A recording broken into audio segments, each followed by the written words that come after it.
Hey guys, so every couple of weeks I update you guys on the latest polls that have been released for the Senate and governor elections, but so many polls have been released in just the last 4 days for the Senate elections that I felt the need to make this video. So today we'll be taking a look at the latest polls that have been released for the Senate in the last few days. We have new polls in Florida, Nevada, Colorado, basically every single one of the competitive states, and even our first poll from Indiana, Republicans just lead by 3% in the solid state of Indiana, and also another poll that shows Tim Ryan leading over Jd Vance in Ohio. And so, of course, in this video, we'll cover every single one of these polls and what they mean for the respective races in November. And so we're just going to get right to it, starting off with the new poll from Florida. Marco Rubio only leading by 1% against Val Demings, and Marco Rubio won his re-election in 2016 by 8%. However, this new poll is a Democratic internal, so Marco Rubio is still going to do better than what this poll suggests. However, Val Demings is proving to be a stronger nominee for the Democratic Party than what most people thought just a couple of weeks ago. Marco Rubio in the polling average only leads by 3.9%, and some of these polls have actually shown Val Demings ahead. Many of them even showed an even race if they're Democratic polls, but most polls do still have Marco Rubio winning. And of course, even though Democrats did pretty poorly here in 2020, with Joe Biden having an absolute beating here, relatively speaking, Joe Biden lost the state of Florida by over 3%. I mean, this is a pretty big margin considering just how purple of a state Florida was before. However, if you look at the 2018 Senate election in Florida, this was the closest Senate election of the year.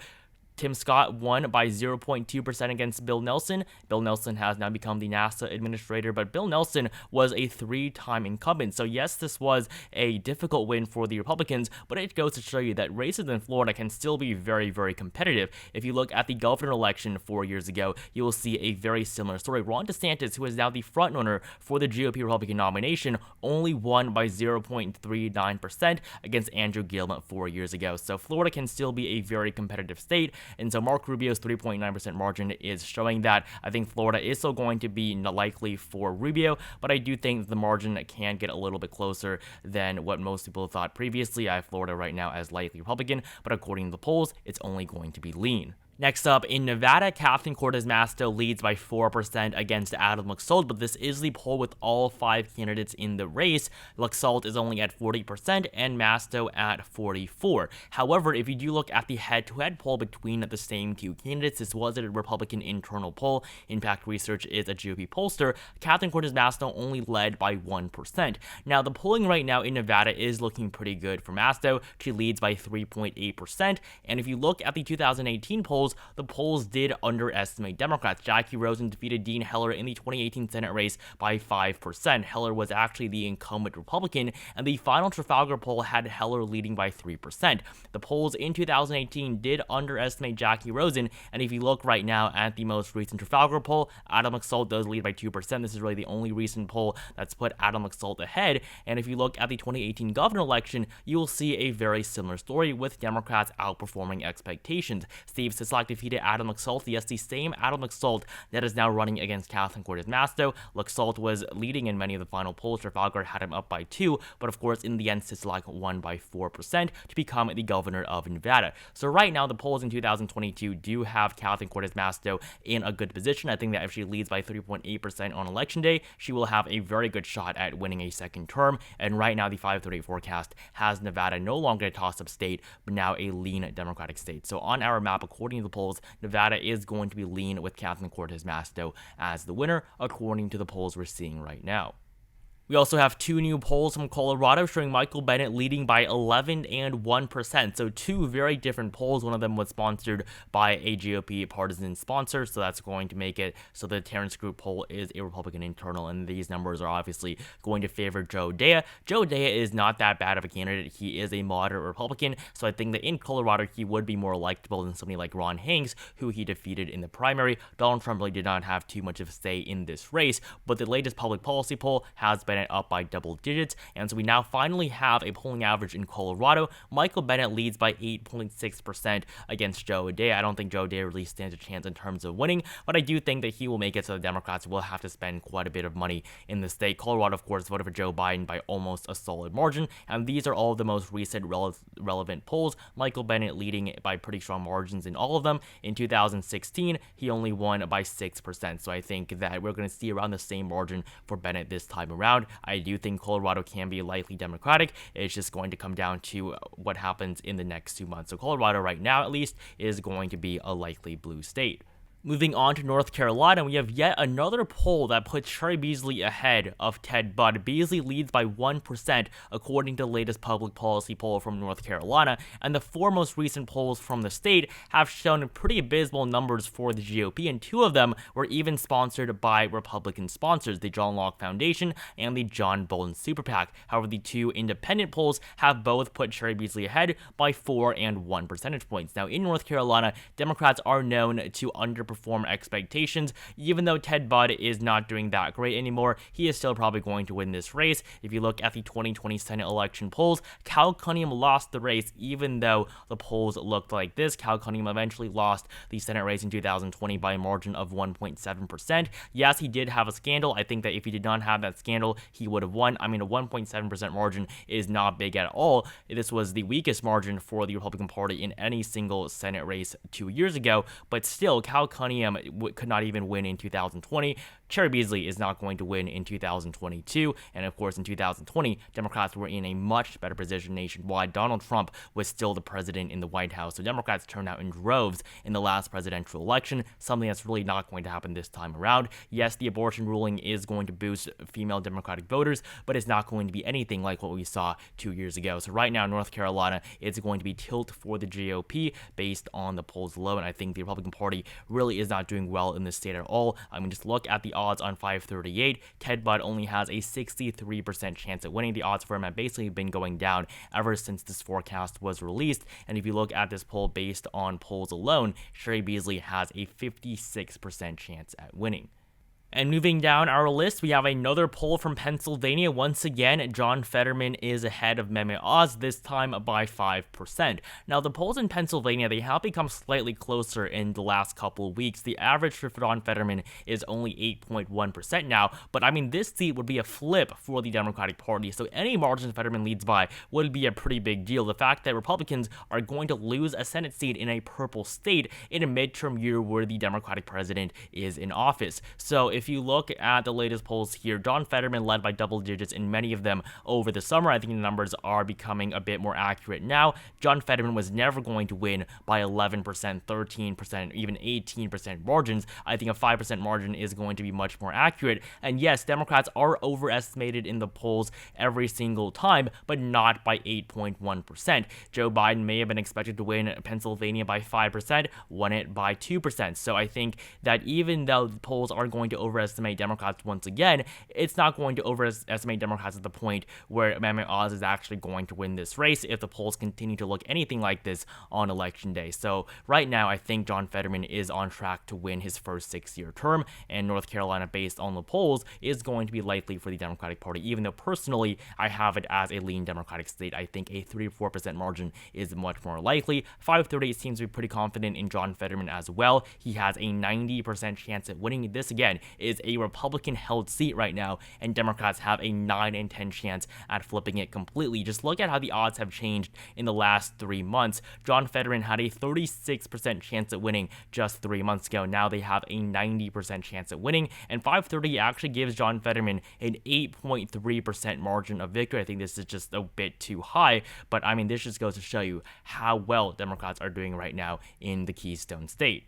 We also have the first poll released out of the state of Indiana. Todd Young only leads by 3% against Thomas McDermott. This poll was an internal poll by the McDermott campaign, so obviously Todd Young is going to win by a larger margin, but I thought that it was interesting to look at this new poll. Todd Young only at 45%. In 2016, he did not win by a solid margin. He only defeated Evan Bayh by 9.7%. However, Bayh was a pretty strong opponent. He was a former 2-term senator who in 2010 chose not to run for re-election, and so in 2016, Evan Bayh ran for the seat that he previously held, but Todd Young won by 9.7%. At this point, Indiana had just shifted way too much to the right. In 2010, Indiana was still more purple of a state. Barack Obama just won Indiana in 2008. He, of course, did lose it by almost double digits in 2012, but for quite a while there, Indiana was a state that Democrats could win. That is no longer the case. I think Indiana is still going to be at least double digits for Todd Young this time around, now that he's the incumbent and running for his re-election. Todd McDermott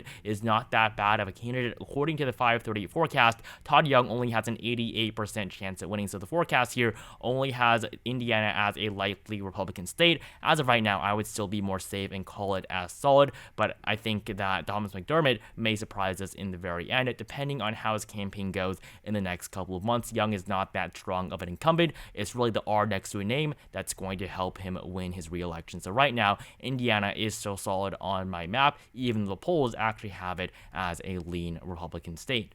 And so continuing to move down our list, we have two new polls from Georgia, both of them showing Herschel Walker actually leading over Raphael Warnock. Walker up by 2 and 1%, according to the most recent Emerson and Trafalgar Group polls. Now, the Trafalgar Group obviously is a very right-wing pollster, and them showing Walker up by 1% is not that big of a deal. Polls in Georgia overall have been known to be very accurate, and Raphael Warnock still leads by 1.7%. In the runoff election in 2021 for the two Senate seats, the two runoff elections, Jon Ossoff and Raphael Warnock essentially won by their polling averages. It was 1 and 2% respectively for both candidates. So with Warnock leading by 1.7%, he is still in a relatively good position going into his re-election. Warnock is more popular than Jon Ossoff and also much more popular than Joe Biden in his state. So right now, according to the polls, Georgia is going to be a lean Democratic state, but I really could see it going both ways. I think Georgia is going to be one of the most competitive races of this cycle alongside Nevada. Both of these states could very well be Republican controlled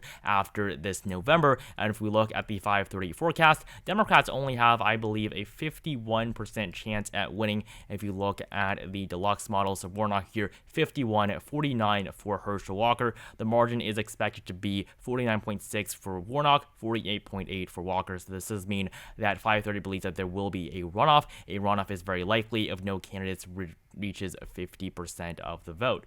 Next up in Ohio, we have yet another poll showing Tim Ryan leading over Jd Vance. This just goes to show you once again how poor of a candidate Jd Vance is. Jd Vance has not even been that active on the campaign trail recently and is trying to take more moderate stances as he pivots towards the general election.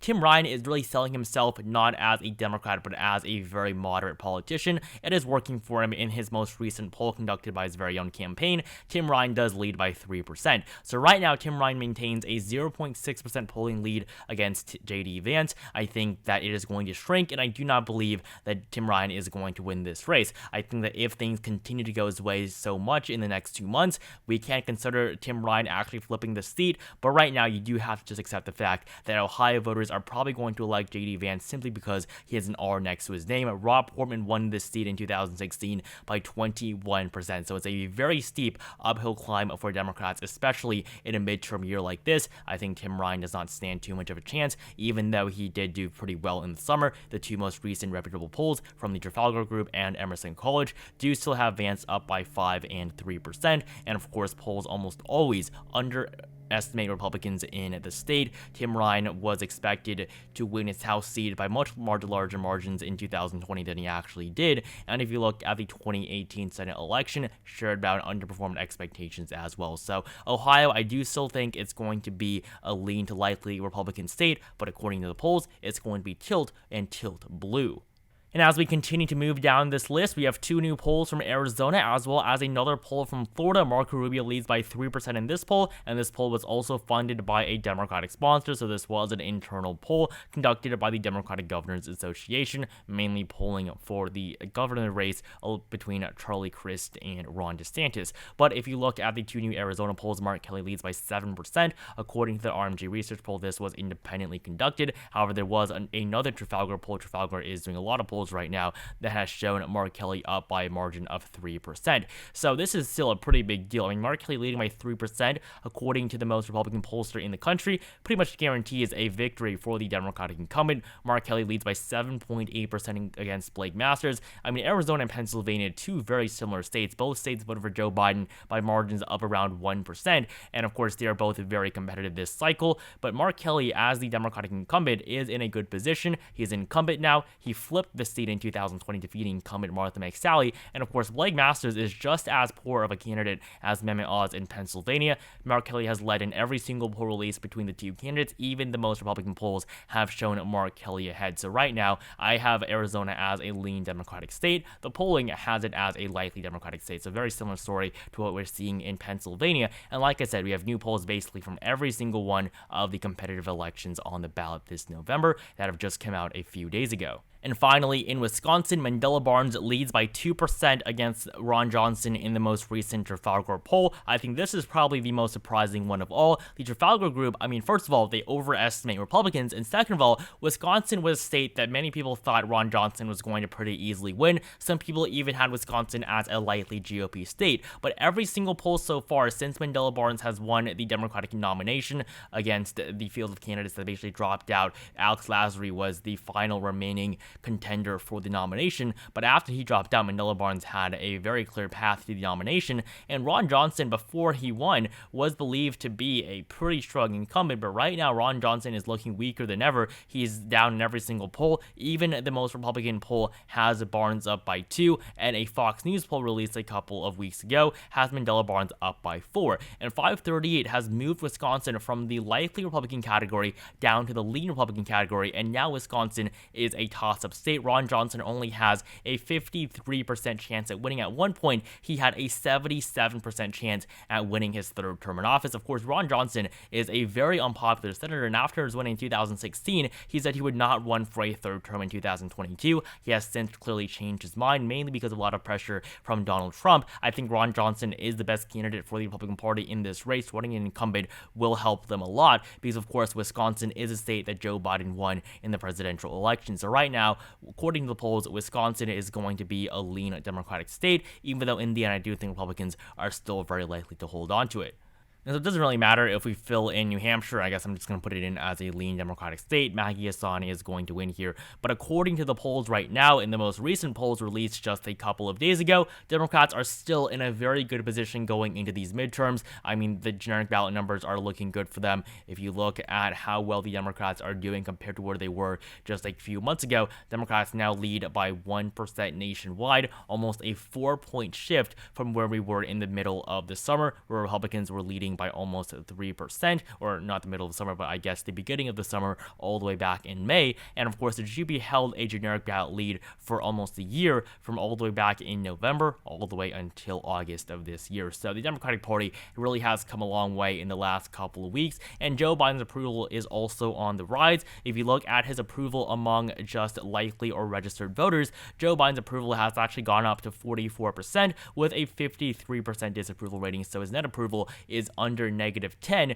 which means that Joe Biden is really not that unpopular. I think that in this day and age, a net -10 disapproval rating is not as bad as it was a couple of decades ago. So Joe Biden is doing fine. He has been releasing a lot of legislation. Obviously, he should not be happy about where he's at compared to where he was before, but definitely some of the best numbers for the president in a very long time, and that is going to boost Democrats and their morale going into these midterm elections. So thank you so much for watching this video. Make sure you like it down below if you enjoyed it. Comment down below which party you think will win the Senate after these midterms, and do you trust these new polls showing Democrats doing so well against their Republican opponents? Subscribe to my channel if you have. Consider purchasing a channel membership for just 99 cents per month to gain extra perks on this channel as we enter the midterms in November, and I will see you guys in the next video.